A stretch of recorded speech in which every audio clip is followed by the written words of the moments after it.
This question, John, is about the panels 2 and 6 of our exhibition.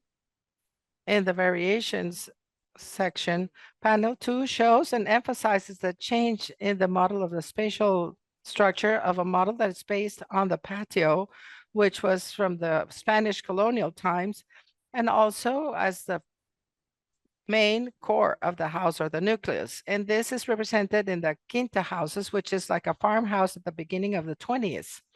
And panel 6 shows us some changes of paradigm in the distribution of the houses, which have to do with the types of urban groups and settlements, as well as what you can see on the slides. You go from a city with defined streets and typical houses of the colonial area of the city with an interrupted area that has interspatial areas. This change is the result of the changes that have occurred due to the international debates of the implementation of these houses, where we see the colonial house and the quinta house. So what is your opinion about this with respect to panels 2 and 6 and their graphical representation? You have the I wanted actually to reflect on this in relationship again to the development of the house. What I think is so interesting is that the hall as a building type in a British context has an enormous diversity of forms. It's always recognizable, but the buildings that it's being created within, as your exhibition shows so clearly, are very varied within themselves. It's this odd thing that you can recognize halls, but in fact they do take many different forms and they appear in buildings of every scale and type and context. So in fact what you're showing here, I think, is a similar diversity of application. It's a very interesting, it shows the sort of potential for an interior of this type to be adapted in countless different ways and in countless different contexts. So it underlines the sort of flexibility of this form, which I think is a very interesting and important idea to bear in mind.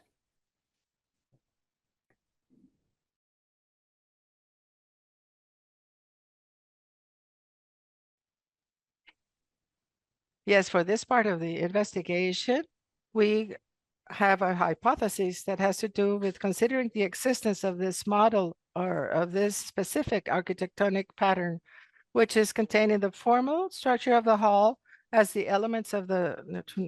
So it is derived from the domestic tradition of the UK. So due to different reasons, this pattern, some of which we wanted to show in other panels, like in session 3 and 4, had a great acceptance in Bogota during the 30s all the way to the 50s. During this period, the city of Bogota had a special historic moment because the architectonic standard and of urban development in the colonial city that had started in the 16th century had a crisis. And before the arrival of the new modern ideas that were especially based on the Europe between wars, became very popular in Colombia during the 50s. So the change in the conception of homes had a precedent that little by little were normalized in the typology of an isolated villa in a suburban area. This was written by the influence a little bit late of the arts and crafts movement as the implementation and the beginning of that period. We're going to see this in the session number 4. We see these ideas that shows specific ways of life were very conveniently disseminated through different media in England and also in Colombia, as you can see in session 11 of the first part.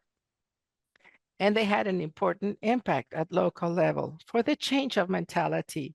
First, in what has to do with the urban planning, but also in the Bogota society in general, that was very enthusiastic about it.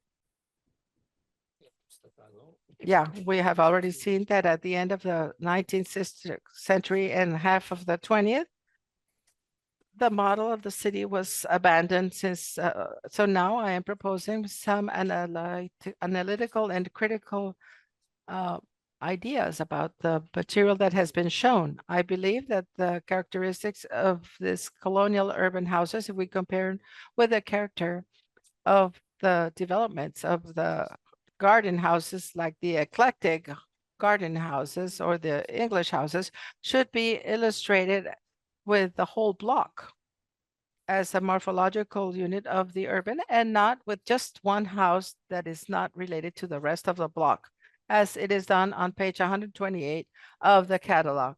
In this urban model, the legal unit, which is called the parcel, becomes like an architectonic precinct. And then inside you see several patios where you can have a series of rooms with different values.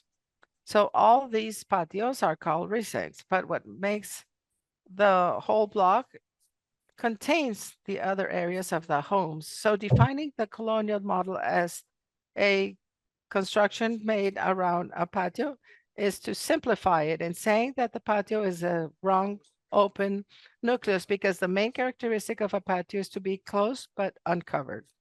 So in the same page, we see that the garden house is shown as porous because of the spaces between the different constructions. Here we see the colonial because the Zaguán patio, which is a spatial relation of what is public and private.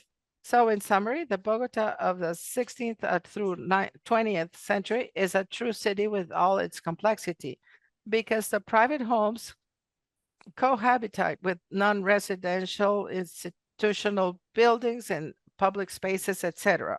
While the garden cities do not have that extension, although as a merit, they can be considered as parts of cities in the metropolitan continuum. Throughout the 19th century, the upper class dwelling in Bogota kept the colonial model, a one or a two-story house with rooms around the patio. However, in the second half of the century, an economic boom allowed the import of new and better construction tools and materials, making it possible to modernize both the city and its houses. This impetus gave rise to what we call Republican architecture, encouraged by the emerging bourgeoisie who was keen to follow the modern ways of life of European countries such as England and France. At the turn of the century, some families started building their new homes outside the city, towards the north, on the road to Chapinero. This resulted in the fashionable construction of casa quintas, a type of country house, reflecting in style the global architectural trend towards historicism and eclecticism. Surrounded by its garden, this new house model completely abandoned the colonial plan and its patios, adopting instead a plan based around a large hall. In the plan for Villa Adelaida, the ground floor shows the strategic location of the hall, a large double-height space connecting the social areas and the main staircase. The English neo-Tudor houses that succeeded the Casa Quintas in the 1930s and 40s were also a new type of house with an intermediate hall. But, unlike the quintas, these were urban houses in character, inspired by the English model of the garden city.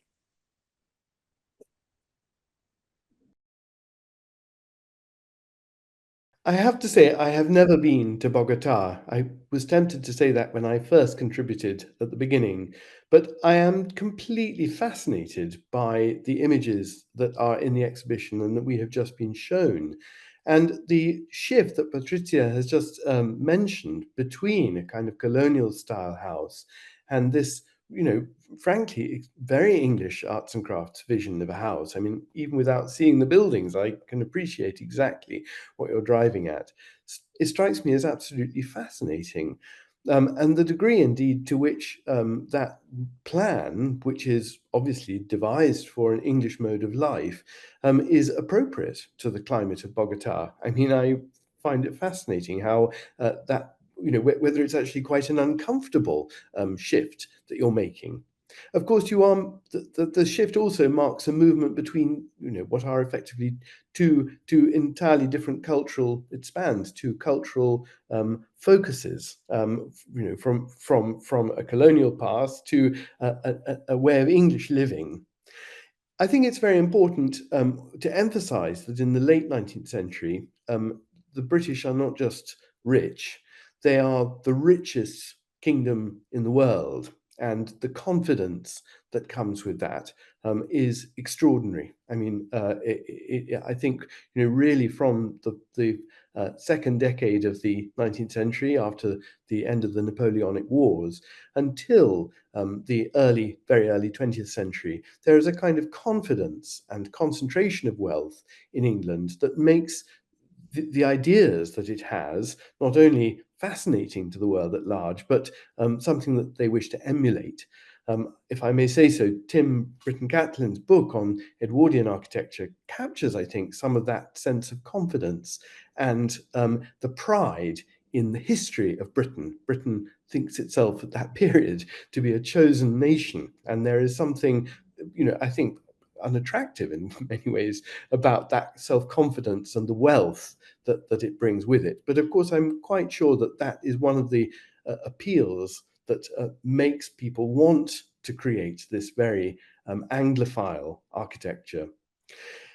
As I think you will have gathered from my comments before, I would be very keen to emphasize a distinction between the medieval hall in function and the way in which the medieval hall is revived in late Victorian and Edwardian architecture in Britain. Because the halls that the architects of the buildings we've seen in Bogota are looking to and are really buildings in which the hall is a living space.